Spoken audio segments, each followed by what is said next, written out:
Le dîner de répétition s'est tenu au Grand Monarque, le restaurant le plus prestigieux de la ville, où les lustrants cristal de baccarat projetaient une lumière dorée sur les tables nappées de lin italien importé.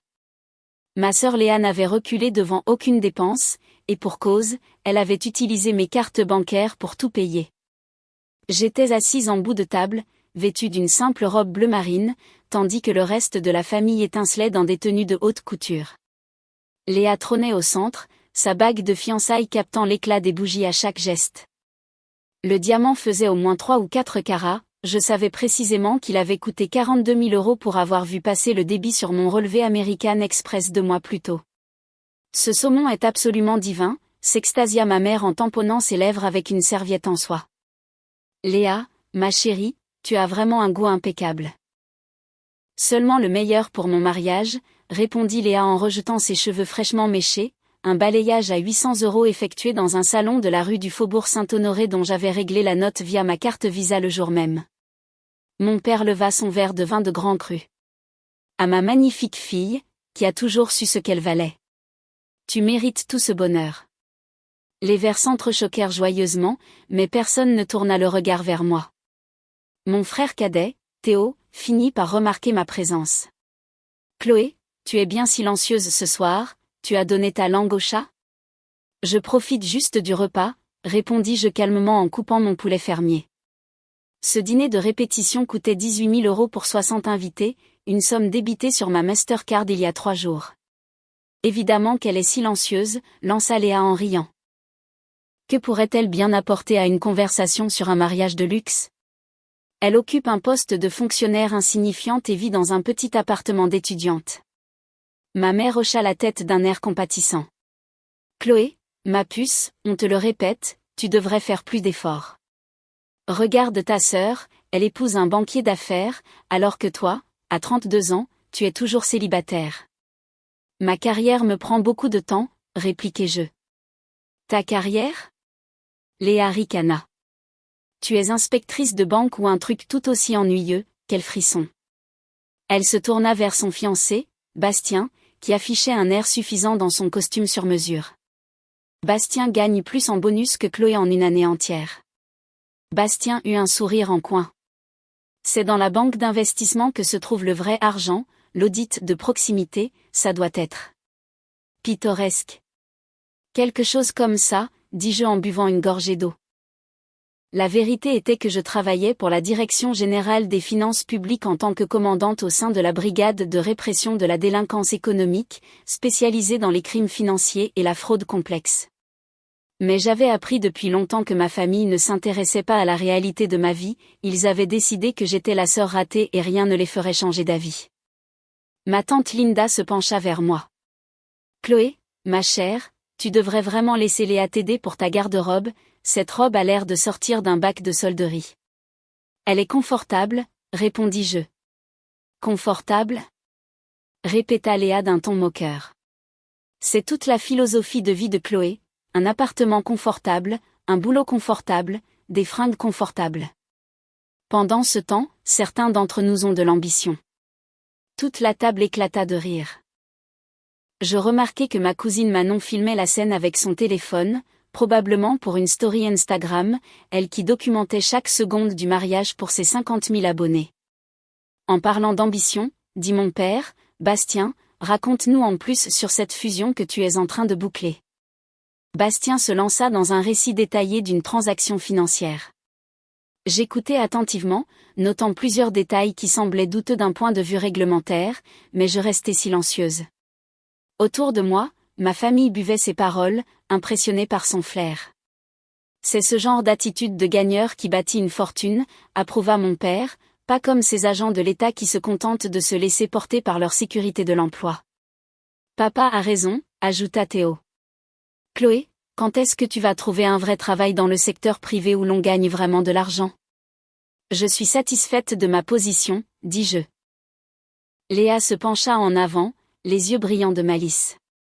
Vous savez quoi tout le monde ? J'ai une confession à vous faire. Elle marqua une pause dramatique pour s'assurer que toute l'attention était sur elle. J'ai utilisé les cartes de crédit de Chloé pour payer les frais du mariage. Un silence de mort s'installa, puis ma mère rit nerveusement. Léa, ne plaisante pas avec des choses pareilles. Je ne plaisante pas, dit Léa avec un large sourire. Vous vous souvenez, il y a 6 mois, quand Chloé m'a confié son sac pendant qu'elle allait aux toilettes au restaurant? J'ai pris en photo toutes ces cartes, les numéros, les cryptogrammes, la totale. Mon sang ne fit qu'un tour, mais je gardai une expression neutre. Tu plaisantes, dit tante Linda, bien qu'elle souriait déjà. Très sérieuse, continua Léa. J'ai presque tout facturé sur ses comptes, la robe, les fleurs, l'acompte du château, le traiteur, tout est passé sur le crédit de Chloé. Bastien parut mal à l'aise pour la première fois de la soirée. Chérie, c'est quand même un peu fort. Léa l'interrompit. Mais non, c'est hilarant, non? Et le meilleur, c'est qu'elle ne peut rien faire. C'est la famille.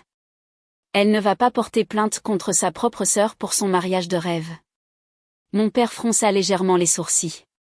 Léa, ça semble quand même un peu excessif. Oh, s'il te plaît papa, dit Léa d'un ton dédaigneux. Chloé gagne bien sa vie et ne dépense jamais rien, elle accumule tout sur son compte épargne ennuyeux. Je ne fais qu'en faire un meilleur usage. Considérez ça comme son cadeau de mariage. De combien parle-t-on? Demanda Théo, visiblement amusé.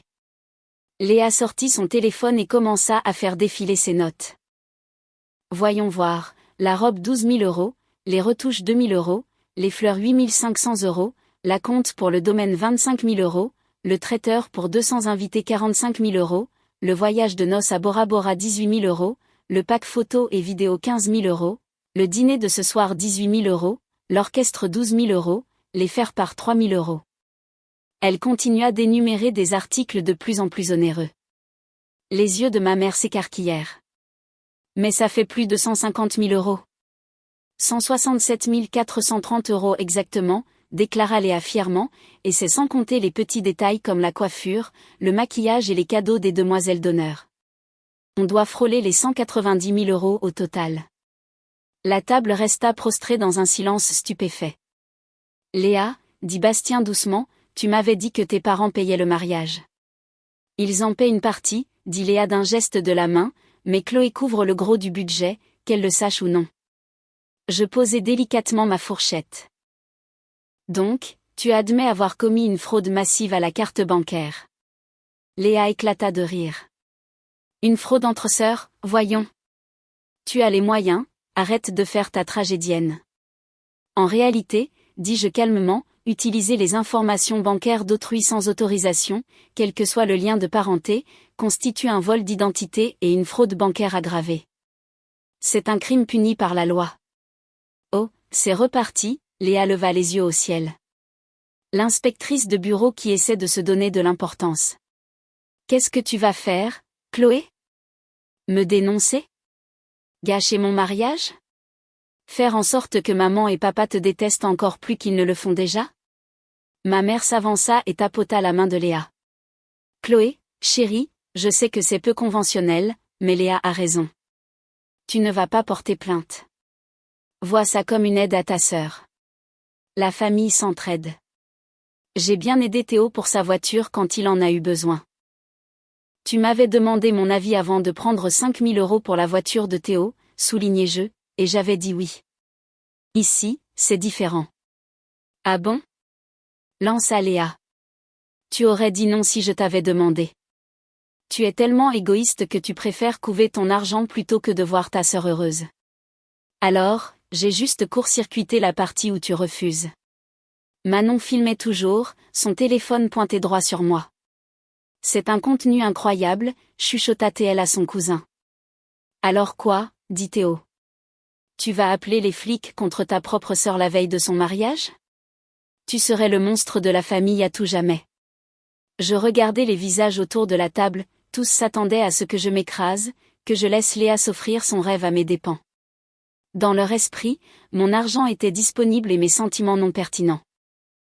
Juste pour être clair, dis-je lentement, tu admets avoir délibérément volé mes coordonnées bancaires et effectué des transactions non autorisées pour un montant de 190 000 €. Mon Dieu, oui, s'exclama Léa avec exaspération. Et qu'est-ce que tu vas me faire? Je n'ai pas l'argent pour te rembourser, Bastien et moi utilisons nos économies pour l'apport de notre maison. Donc même si tu m'attaquais en justice, ce qui ferait de toi une sœur horrible, tu n'obtiendrais rien. Elle n'a pas tort, ajouta mon père. Chloé, laisse tomber. L'argent est dépensé. Le mariage de Léa est demain, ne gâche pas sa journée pour une question d'argent. Ce n'est pas une question d'argent, dis-je doucement, c'est une question de principe. Le principe ? Ma mère s'esclaffa. Le principe, c'est que la famille se soutient. Visiblement, tu n'as rien compris. Je sortis mon téléphone. À qui écris-tu ? Demanda Léa. Tu as intérêt à ne pas commencer tes drames sur le groupe WhatsApp de la famille.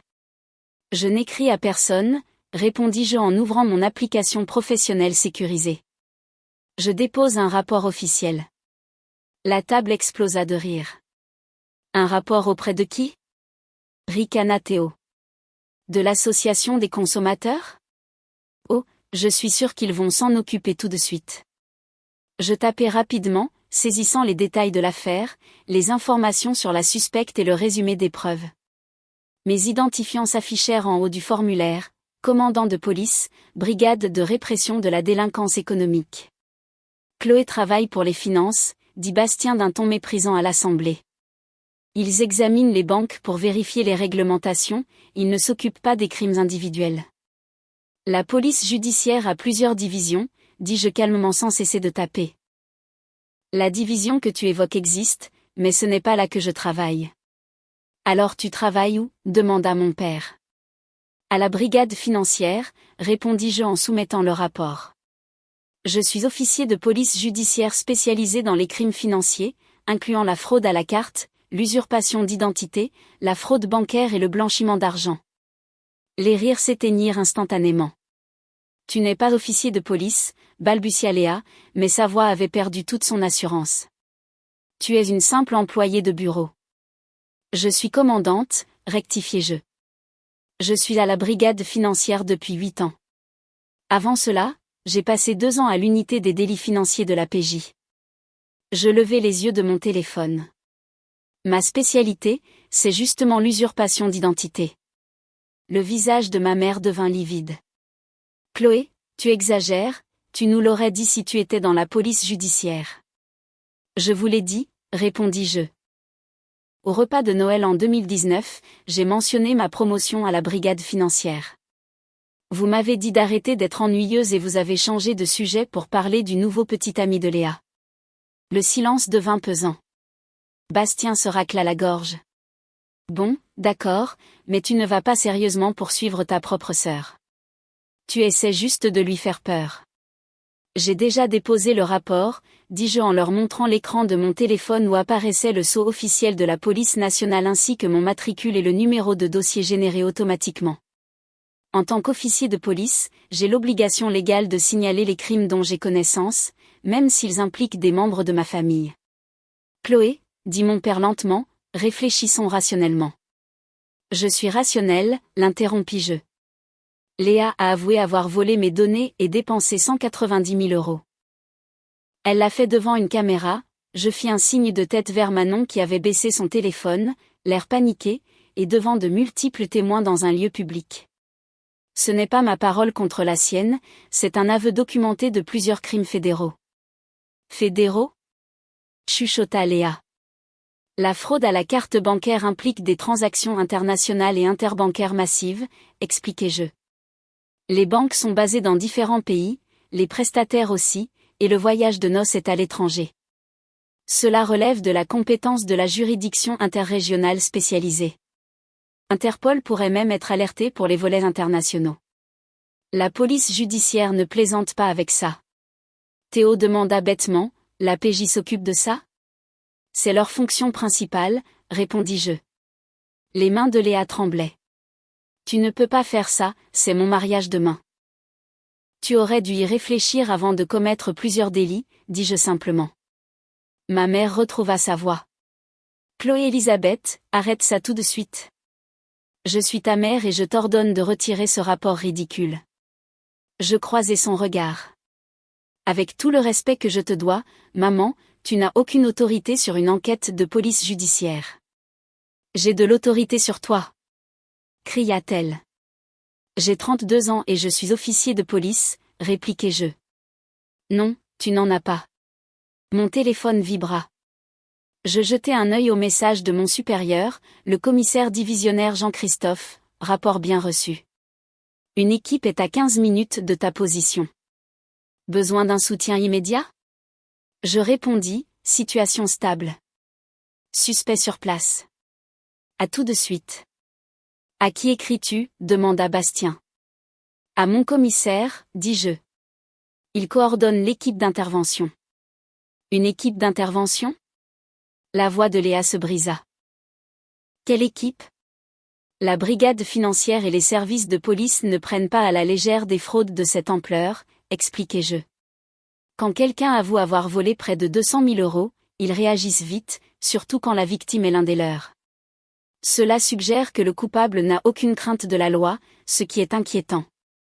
Le restaurant était devenu silencieux autour de nous, les autres clients nous observaient avec curiosité. Bastien se leva brusquement. On s'en va. Je ne le recommanderais pas, dis-je calmement. La fuite ne ferait qu'ajouter des charges et vous ferait paraître coupable de complicité. Complicité? Bastien se rassit lourdement. Je ne savais rien de tout ça. Tu ne t'es pas demandé d'où venaient les 200 000 € pour un mariage de ce standing? Demandai-je. Léa vient de te dire qu'elle les a volés et tu n'as rien dit. Je viens de l'apprendre. Protesta-t-il. Et pourtant, tu n'as pas exigé qu'elle appelle les banques pour annuler les paiements. Cela peut être vu comme une complicité a posteriori. Bastien se tourna vers Léa, le visage rouge. Je t'avais dit qu'on aurait dû faire un petit mariage. Je t'avais dit que 200 000 € c'était de la folie. Tu disais que tes parents payaient. Ils devaient payer. Hurla Léa, les larmes commençant à couler.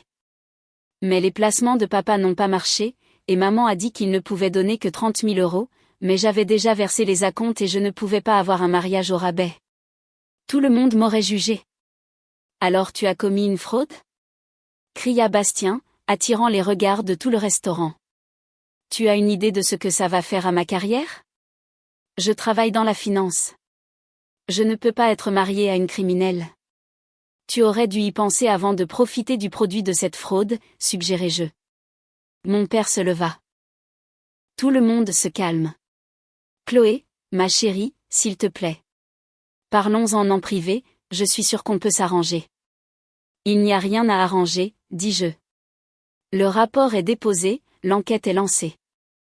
Les agents sont en route. Combien de temps nous reste-t-il? Demanda ma mère frénétiquement. Je vérifiai ma montre. Environ 10 minutes. La table sombra dans le chaos. Théo commença à chercher les peines pour fraude bancaire sur Google. Tante Linda appelait son mari avocat. Manon, terrifiée, effaçait frénétiquement ses vidéos sur Instagram. Mes parents parlaient à voix basse et rapide avec Léa qui sanglotait dans sa serviette. Bastien s'était éloigné de 3 chaises et répétait au téléphone, « Je n'étais pas au courant, je n'ai rien fait d'illégal. » Un homme bien habillé s'approcha. « Excusez-moi, je suis le directeur, on se plaint du bruit, je vais devoir vous demander de. » « Police judiciaire, dis-je en sortant ma carte. Une opération de police va avoir lieu ici. Vous devriez faire évacuer les tables voisines. Ses yeux s'agrandirent. Dois-je appeler la police locale? Mes collègues arrivent, l'assurai-je, mais veillez à ce que les enregistrements de vos caméras de surveillance de ce soir soient préservés. C'est une preuve capitale. Il s'éloigna rapidement en parlant dans son talkie-walkie. Ma mère me saisit la main. Chloé, pitié, c'est ta sœur. Ta seule sœur. Tu ne peux pas l'envoyer en prison. C'est elle qui s'y est envoyée toute seule, dis-je sans méchanceté. Je lui ai dit que c'était une fraude, elle s'est moquée de moi. Elle m'a défié de faire quelque chose. Tu peux arrêter ça, supplia mon père. Tu as fait le rapport, tu peux l'annuler. Ce n'est pas comme ça que ça marche, expliquai-je. Une fois qu'un crime de cette importance est signalé, l'État poursuit d'office, peu importe les souhaits de la victime. Même si je voulais retirer ma plainte, ce que je ne veux pas, je ne le pourrais pas. Léa leva les yeux, le mascara coulant sur ses joues. Je suis désolé, d'accord? Je suis désolé. Je te rembourserai. Avec quel argent? Demandai-je. Tu viens de dire que toutes vos économies sont passées dans l'apport d'une maison. On vendra la maison, s'écria Bastien. On rendra tout ce qu'on peut pour le mariage. On fera des versements. C'est entre vous et le juge, dis-je. La restitution fait généralement partie de la condamnation. Condamnation? Chuchota Léa. Une fraude bancaire dépassant 100 000 € avec usurpation d'identité peut entraîner 5 à 7 ans de prison et une amende colossale, dis-je. Selon la manière dont le procureur qualifie les faits, tu risques gros. Mais je me marie demain. Sanglota Léa. Tu devrais peut-être reporter, suggérai-je. Les portes du restaurant s'ouvrirent. Le commissaire Jean-Christophe entra, suivi de 4 officiers en brassard police et de 2 agents des douanes judiciaires en costume sombre. Le restaurant plongea dans un silence de cathédrale. « Commandant, dit le commissaire formellement. Nous avons reçu votre rapport. » Je me levai. « Monsieur le commissaire, voici la suspecte, Léa Morin. » Je désignai ma sœur qui était devenue blanche comme un linge. Elle a avoué l'usurpation d'identité et la fraude devant de nombreux témoins il y a 20 minutes. Les aveux sont-ils enregistrés? Demanda l'un des officiers. Manon tendit son téléphone en tremblant. Je vais avoir besoin de cet appareil comme preuve, dit l'officier en enfilant des gants. Mais mon Instagram. Commença Manon. Nous vous le rendrons après extraction des données, assura l'officier. Le commissaire regarda Léa. Mademoiselle Morin, je suis le commissaire Jean-Christophe de la brigade financière. Ces officiers sont de la police judiciaire. Nous devons vous poser quelques questions. Je veux un avocat, dit Léa d'une voix chevrotante. C'est votre droit, dit le commissaire. Mais sachez que nous avons déjà obtenu des mandats préliminaires pour vos relevés téléphoniques et bancaires. Un autre agent s'avança. Nous devons aussi parler à monsieur Bastien Leroy. Monsieur, étiez-vous au courant de ces transactions frauduleuses? Le vernis de Bastien craqua. Je veux un avocat aussi. Intéressant, nota l'agent. Ma mère se leva, tentant de garder sa dignité. C'est ridicule. Vous traitez ma fille comme une criminelle pour un simple malentendu familial. Madame, dit le commissaire patiemment, votre fille a admis avoir volé des données bancaires pour 190 000 €. Ce n'est pas un malentendu, c'est une série de délits graves. Mais c'est la famille. Insista ma mère. Chloé est sa sœur. Elle n'aurait jamais dû signaler ça. Le commandant avait l'obligation légale de le faire, dit le commissaire, mais même sans cela, personne n'est tenu d'absorber une perte de 190 000 €, famille ou non. Mon père tenta une autre approche. Et si on remboursait tout maintenant? Cela règle le problème, non? La restitution n'efface pas l'infraction, expliqua un officier. Si quelqu'un braque une banque et rend l'argent, il a quand même braqué la banque. Ce n'est pas un braquage. Protesta mon père. Vous avez raison, dit l'officier, un braquage implique souvent moins d'argent et des peines moins lourdes qu'une fraude bancaire organisée de cette ampleur. Mon père se décomposa. Durant l'heure qui suivit, le restaurant fut transformé en scène de crime. Les agents interrogèrent les témoins, saisirent les téléphones et travaillèrent avec la direction pour sécuriser les vidéos de surveillance. Léa et Bastien furent séparés pour être interrogés individuellement. Je voyais Léa pleurer dans un salon privé du restaurant pendant qu'un officier prenait sa déposition. Bastien, au bar, répondait aux questions d'un air hébété. Mes parents tentèrent plusieurs fois de me convaincre de réparer les choses, mais je restais de marbre. Théo avait disparu peu après l'arrivée de la police, réalisant sans doute que ses moqueries sur mon boulot ennuyeux étaient mal tombées. Tante Linda et les autres parents qui riaient de moi plutôt n'osaient plus croiser mon regard. Vers 22 heures, le commissaire s'approcha. Nous avons assez d'éléments. Nous emmenons mademoiselle Morin ce soir. Ce soir? Octa ma mère. Mais le mariage est demain. Le mariage est le dernier de ses soucis, dit le commissaire. Vu les montants, le juge risque de demander une caution importante. De combien? Demanda mon père. Pour 190 000 € de fraude, la caution pourrait s'élever à 100 000 €, estima le commissaire. Pourrez-vous la verser ?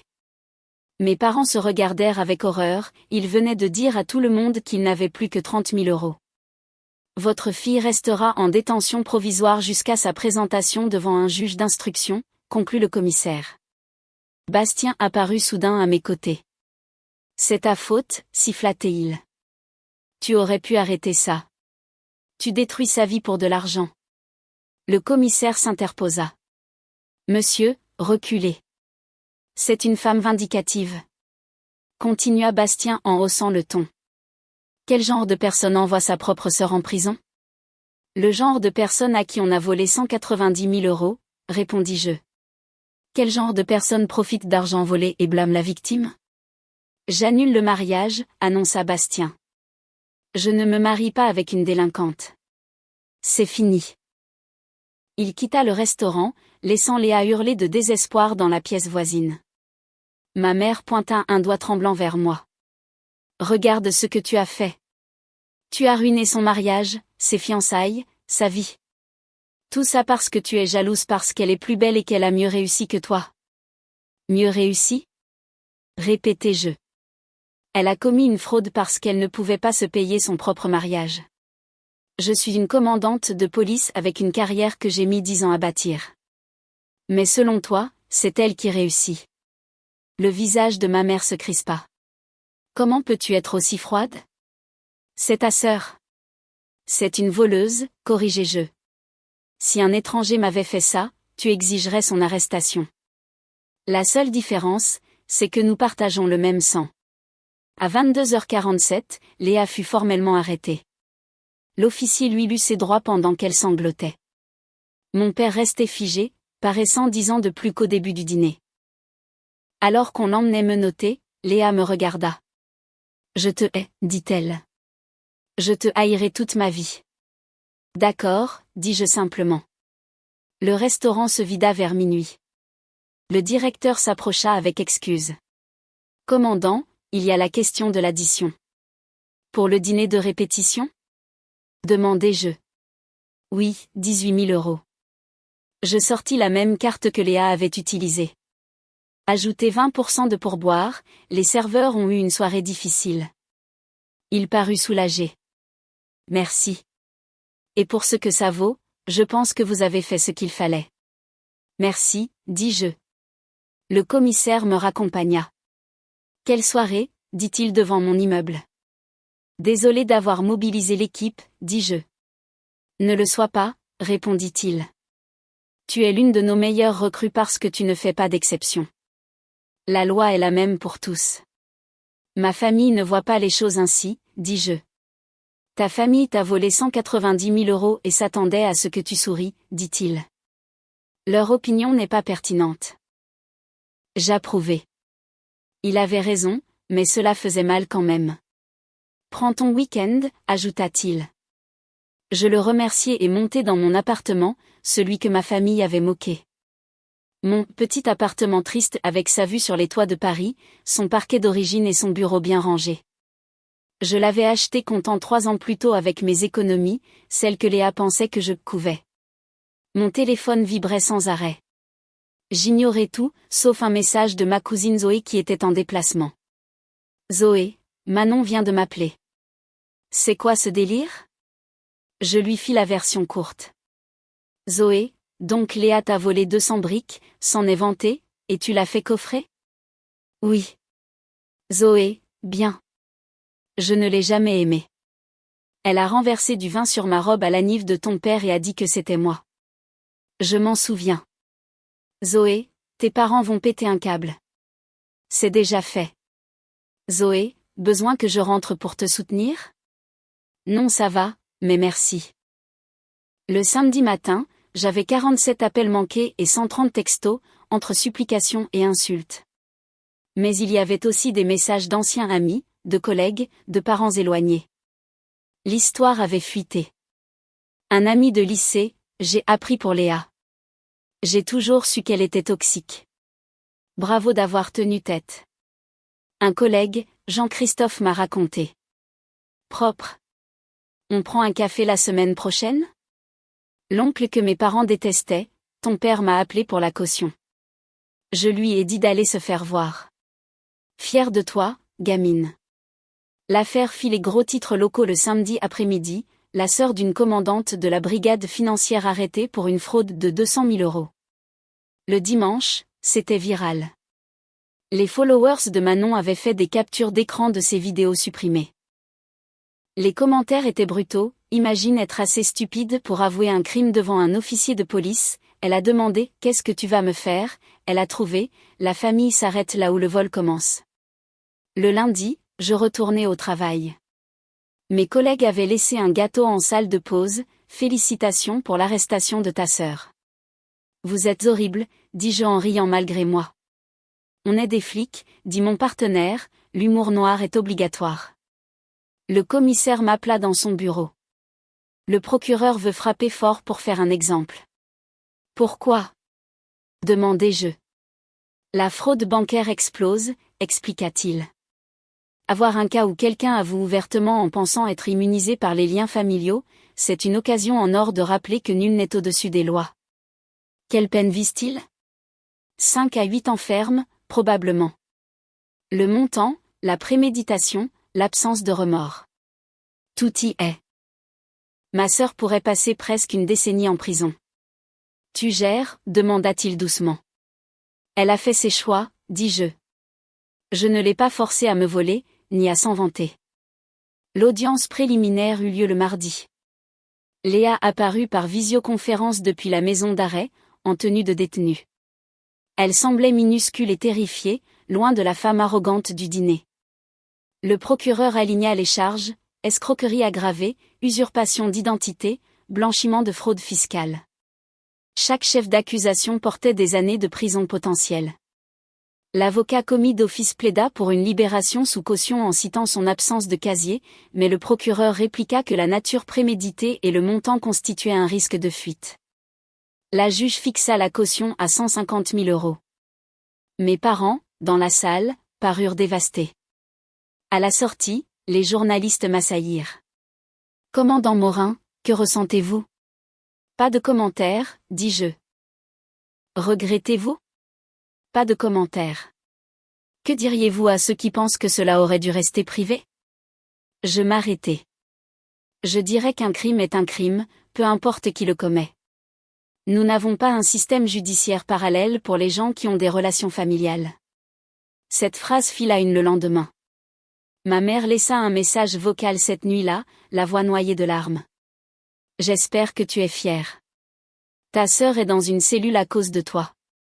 Elle n'avait jamais eu une amende de stationnement, et tu l'as jetée en prison comme un monstre. On t'a élevé mieux que ça. On t'a appris la valeur de la famille. Je ne sais pas qui tu es devenue, mais tu n'es plus ma fille. J'enregistrai le message comme preuve de la manipulation émotionnelle qui avait défini ma vie dans cette famille. 3 semaines plus tard, Léa accepta un accord de plaider coupable, 6 ans de prison ferme, une amende de 50 000 euros et la restitution intégrale de 193 472 euros. Bastien avait déjà annulé les fiançailles.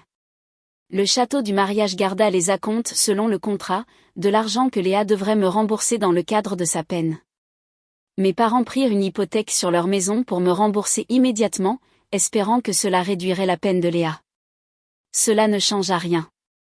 La juge précisa que la restitution visait à réparer la victime, pas à absoudre la coupable. Lors du prononcé du jugement, ma mère témoigna comme témoin de moralité, sanglotant sur la gentillesse de Léa. Mon père la décrivit comme quelqu'un qui avait fait une erreur. La juge écouta, puis déclara, ce n'était pas une erreur. C'était une série de crimes calculés sur 6 mois, impliquant une planification méticuleuse. La prévenue n'a montré de remords qu'une fois confrontée aux conséquences. 6 ans.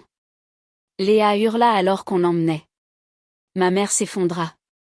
Mon père me lança un regard de haine pure. Je quittai le tribunal et retournai travailler. 6 mois plus tard, je fus promu commissaire.